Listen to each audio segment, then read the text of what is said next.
اسلام آباد کے ایدھی سینٹر میں گمشدہ بچوں کی تلاش کرتے ہوئے میری ملاقات 1.5 سالہ انم سے ہو گئی۔ اس پھول جیسی بچی کی کہانی سننے سے پہلے اسے ایک نظر دیکھ لیجئے۔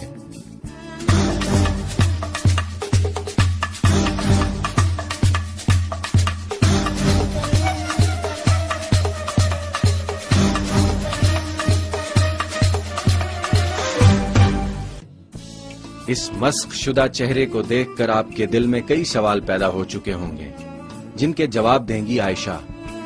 آئیے سنتے ہیں کہ ان کٹے پھٹے نقوش کے پیچھے اصل کہانی کیا ہے۔ کیا ہوا اس بچی کو؟ یہ بچی ہمیں سبزی منڈی سے ملی ہے۔ سبزی منڈی کے پاس ایک قبرستان ہے، اس میں یہ ملی ہے ہمیں۔ کچھ لوگ وہاں سے رات کے ٹائم گزر رہے تھے تو انہوں نے اس بچی کے رونے کی آواز سنی تو وہ اندر گئے، قبرستان میں داخل ہوئے۔ جو ہی تو دیکھ رہے تھے کہ اس کو کوئی جانور کاٹ رہا تھا، اس کے فیس کو صرف بقایا یہ کمبل میں لپیٹی ہوئی تھی۔ تو جب وہ بھاگ کے گئے تو وہ جانور بھاگ گیا۔ جب اس کو اٹھایا تو اس کا سارا چہرہ ڈیمیج تھا۔ وہ اٹھا کے ہمارے پاس لے آئے تو اس کو ہم فوراً لے گئے اسپتال، سول یہ کمپلیکس میں لے کے گئے۔ کمپلیکس والوں نے جب اس کا فیس صاف کیا تو یہ سارا اس کا چہرہ کھایا ہوا تھا کسی جانور نے۔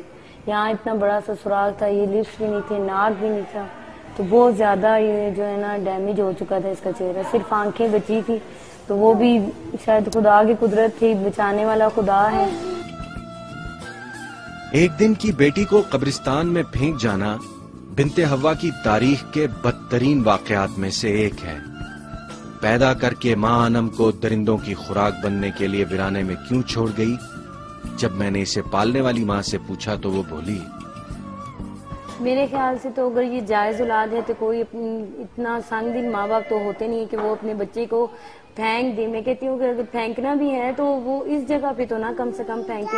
یہ کسی کی ناجائز اولاد ہے، جو غلطیاں ہوتی رہتی ہیں انسان سے، اگر یہ لوگ اسی ایک غلطی تو کر لیتے ہیں، دوسری غلطی پھینکنے کی تو نہ کیا کرے، تو اس غلطی کا یہ ان معصوم بچوں کو اس دنیا میں آنے والے ہوتے ہیں، ان کا تو کوئی قصور نہیں ہوتا، ان کا کوئی گناہ نہیں ہوتا۔ تو میں ان لوگوں سے یہ درخواست کرنا چاہوں گی، اگر آپ کی بچیاں غلطی کر بھی جاتی ہیں، ظاہر ہے جائز اولاد جو ہوتی ہے وہ اکثر لوگ ہمارے جھولے میں ہی ڈال کے جاتے ہیں، وہ پھینکتے نہیں ہیں۔ رات کی ٹائم آ کے اگر پھینکنی ہے تو جھولے میں پھینک کے جائیں، یہ ہم لوگوں کے پاس آئیں۔ اگر آپ اس طرح ڈالیں گی، اس طرح پھینک جائیں گی تو ان کی زندگی بھی تو برباد ہو سکتی ہے۔ آپ لوگ یہ سوچیں، ان معصوم جانوں کو تو کوئی غلطی نہیں ہوتی، قصور آپ لوگ کرتے ہیں۔ عورت ذات کا حسین و جمیل سراپا اور خوبصورت چہرہ اس کی زندگی کی سب سے قیمتی متاع ہوا کرتا ہے، لیکن ماں باپ کی غلطی اور سنگ دلی نے 1.5 سالہ انم سے اس کی شکل چھین لی۔ جس معصوم کا آدھا چہرہ جنگلی جانور کھا گیا، اس کا اب کیا ہوگا؟ جنم دینے والی ماں کو تو اس کی پرواہ ہو نہ ہو، پالنے والی عائشہ ضرور تڑپتی ہے۔ یہ معاشرہ جو ہے یہ پھر بچوں کے ساتھ ہے، یہ آپ دیکھیں بچے ہیں تو زندگی ہے، تو اگر ان کے ساتھ ایسا ظلم ہوگا، ان کے چہرے اگر ایسے نکارا ہو جائیں گے تو ان بچوں کی تو کوئی زندگی نہیں ہے نا۔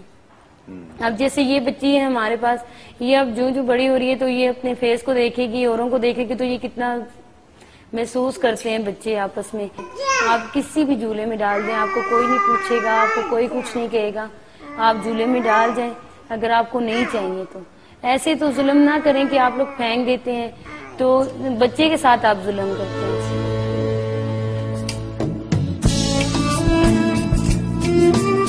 پاکستان بھر میں ایدھی ہومز کے باہر جھولے رکھے گئے ہیں، جہاں ایسے گمشدہ بچوں کو ڈال دیا جاتا ہے جنہیں ان کے ماں باپ زمانے سے چھپا کر پیدا ضرور کر لیتے ہیں، لیکن